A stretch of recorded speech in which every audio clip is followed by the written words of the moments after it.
And out of these first 110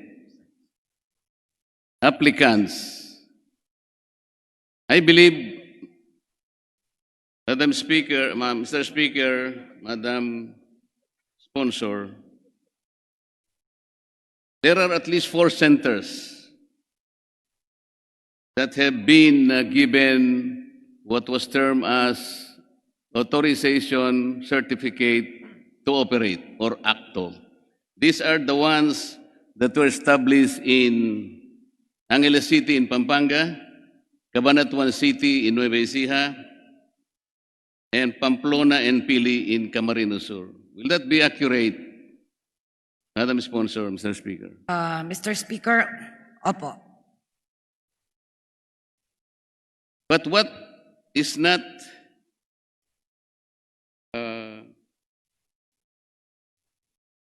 acceptable here is the fact that after these 4 pioneering and initial MBICs that were given the permission to operate,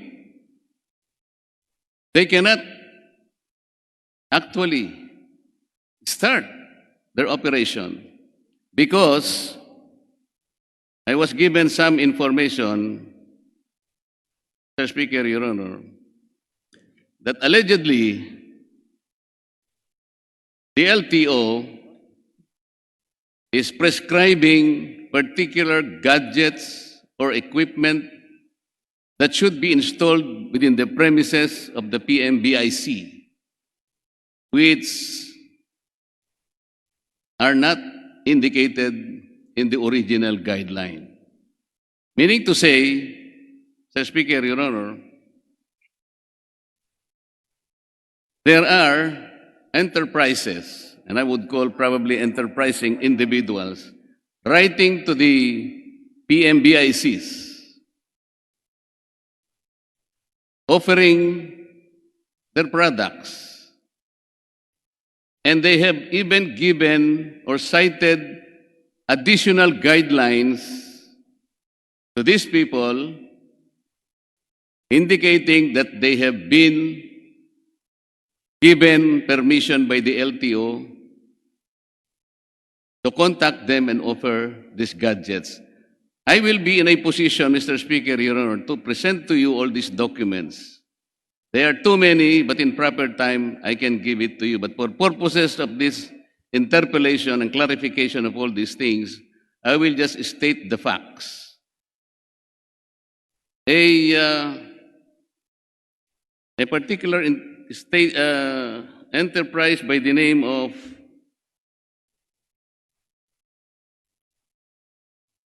this, well, first of all, let me state that according to information, Mr. Speaker, Your Honor, it is the IT provider of LTO, Dermalag, that requires the installation of this gadget and equipment to PMBIC. May I ask if these companies were authorized by LTO to approach the owners of the PMBIC to offer these additional services, these additional products?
Will I be getting the answer, Madam Sponsor?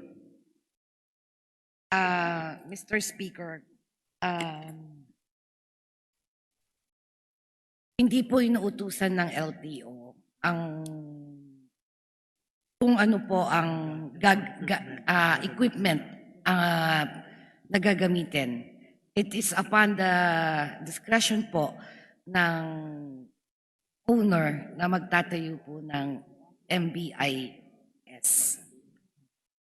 Ang kailangan lang po yung resulta ay ng inspeksyon ay mai-upload po sa LTO. Kung ano pong equipment po ang LTO ang nasusunod, Mr. Speaker.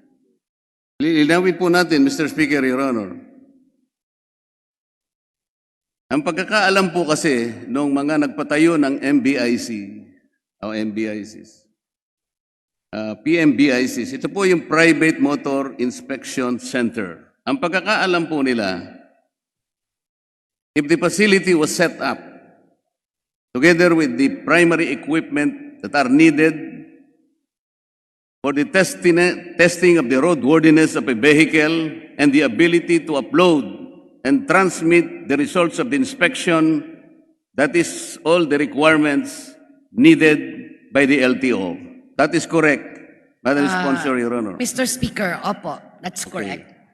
And therefore, any enterprising individual or companies that would introduce themselves as having been permitted by LTO, that they will be the ones to supply additional gadget and equipment, that is not allowed.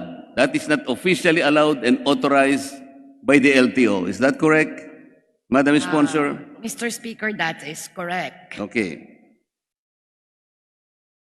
There are letters being circulated by a company called Microgenesis. Was this company allowed by LTO? Mr. Speaker, Your Honor, to sell, for example, biometrics that were allegedly needed by the PMBIC so that they can fully operate their centers. Was this particular company allowed by LTO?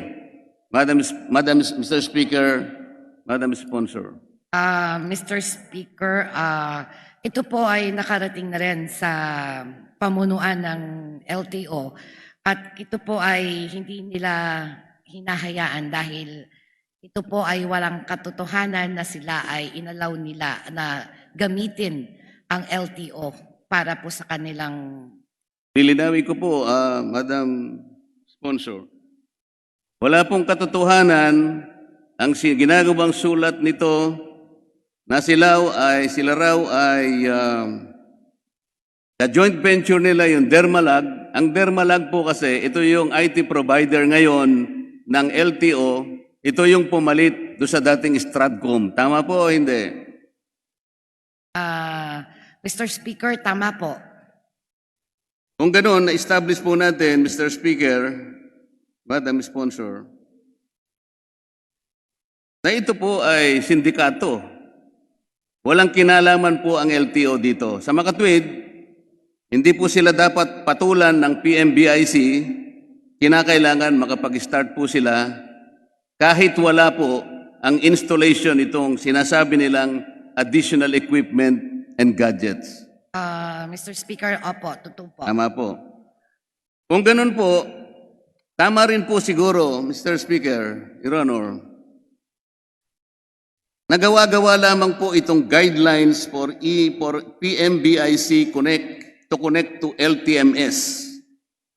Ito po ay pinalaganap nitong mga taong ito, ginamit pa po nila yung logo ng LTO at ng DOTR. May papakita ko po sa inyo, ito pong isa ay may petsang September 21, 2020 at sinundan pa po ng kaparehong guideline. Pero ang nakakapagtaka po, Mr. Speaker, Your Honor, wala pong pumirma dito sa tinatawag nilang additional guidelines. na kung saan kanila pong ni-require na yung pong PMBIC, kinakailangan po siyang maging compliant sa pamamagitan ng pagbili ng biometrics na kung tawagin ay Dermalag Scanner F1. Yun po ay sa kanilang sulat, mga 4 pong units ang kakailanganin. Yung isa naman pong requirement, RFID, sangayon din sa kanilang communication, kailangang bumili po yung PMBIC ng 10 units. Alam po ninyo, Mr. Speaker, Your Honor, nagtanong-tanong rin po ako, maski na sa Amerika, yung presyo po ng RFID, naglalaro lamang po sa $175 ang isa. Sa makatwid, parang 7,000 sa perang Pilipino. Pagpalagay po natin na talagang mangangailangan yun, yung may-ari po ng PMBIC, pwedeng siya nang bumili sa ibang source. Ang magagasta niya lang, 70,000 pesos. At kung bibili naman po tayo ng 4 na biometrics, kung hindi po nyo nalalaman, Mr. Speaker, Your Honor, diyan po sa Gilmore, napakarami niyan eh. Yan po, kung titingnan nyo, parang baril-barilan ng bata. Pero 2,000 pesos lang ang bawat isa niya. Sa makatwid, 4 na biometrics, 2,000 each, that's 8,000 pesos, plus 70,000, bali 78,000 lang po kung kakailanganin. Alam po ba ninyo kung magkano nagbebenta itong microgenesis na ito? One of payment po, itong package na ito, halos 800,000 po ang sinisingil niya sa bawat may-ari ng PMBIC. Ito pa po ang masakit, Mr. Speaker, Your Honor. Meron pa po yung annual renewal fee na 258,000 pesos per annum. Mr. Speaker, Your Honor, yung pong mga investors na gustang tumulong sa ating transportation sector, sinabi nila sa akin na hindi naman po maliit na halaga yung puhunan. Nagtanong po ako sa kanila, naglalaro po in the vicinity of about 60 million pesos. Kung sila po ngayon ay papayagan pa, ang buong akala po kasi nila ito ay nanggaling talaga sa LTO. Sapagkat hanggang ngayon po, ay hindi sila makapag-operate. Meron pong isa sa Angeles City na PMBIC. By December 2019, capacitated po siya. Ready to operate. Ang katotohanan po nito, nakita ko po yung kanilang mga dokumento, sinuri, it was tested and investigated by Dermalag. Ito po yung IT provider ng LTO. Pasado po. Pasado po. Hindi po ngayon makapag-operate kasi ang sinasabi po ng microgenesis, at akala nga po ng may-ari ng PMBIC ay talagang konektado sa inyo, eh kailangan bumili muna kayo nito. Kung hindi magre-release ng memorandum circular ang LTO o kaya ang DOTR nung tinatawag nilang geographical area of responsibility. Alam po ba ninyo significance ng GAOR ang tawag po nila ron? Geographical area of responsibility. Yun po kasi ang magbibigay ng mandate doon sa mga district offices para po magkaroon na po ng connectivity. Ibig sabihin po, kunwari po yung sa Angeles City, pwede na siya ngayong mag-upload, mag-transmit, mag-interconnect doon sa 2 distrito, alinman doon ang po pwedeng gamitin niya. Sa makatwid po, hindi sila makapaggawa ng ganon sapagkat wala pong ini-issue na clearance ang LTO kung sila dapat ang mag-issue ng clearance o ang DOTR kung sila naman. Hindi ko po alam kasi kung sino talaga ang dapat mag-issue ng tinatawag na GAOR. Pwede po bang malaman sa inyo, Mr. Speaker, Your Honor, sino po ba sa dalawang ehensya, yung DOTR mismo o yung LTO ang dapat mag-issue ng circular ng general o ng geographical area of responsibility na kung saan magiging institution na po yung pag-i-interconnect ng mga MBICs, yung resulta ng kanilang inspection sa mga district offices. Sino po ba sa dalawa ang dapat mag-issue? Mr. Speaker, first po gusto ko i-reiterate na ang microgenesis is not affiliated to LTO. And the second question nyo po, yung tungkol sa, ang guidance po ay nanggagaling sa DOTR, pero ang implementation po ay ang LTO. Hindi ko po masyadong narinig, pasensya na po.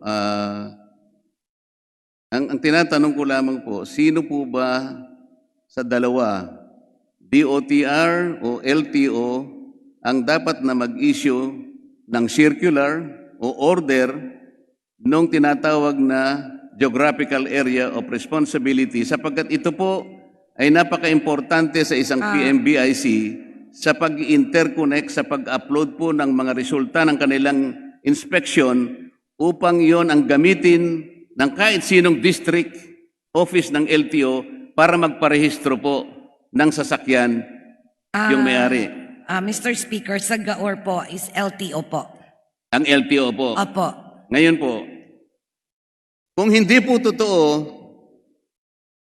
na ang microgenetics, genesis, ay talagang binigyan ng permiso para mag-offer ng serbisyo o ng gadget sa kanila, eh bakit hanggang ngayon po ay hindi nag-i-issue ang LTO nung tinatawag na GAOR?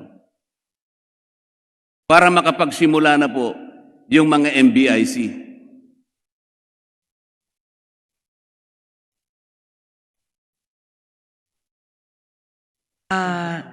Mula po ng Mr. Speaker, kinol na rin po ng LTO, tinawagan po ang microgenesis regarding to this matter. At next week po, magkakaroon sila ng meeting.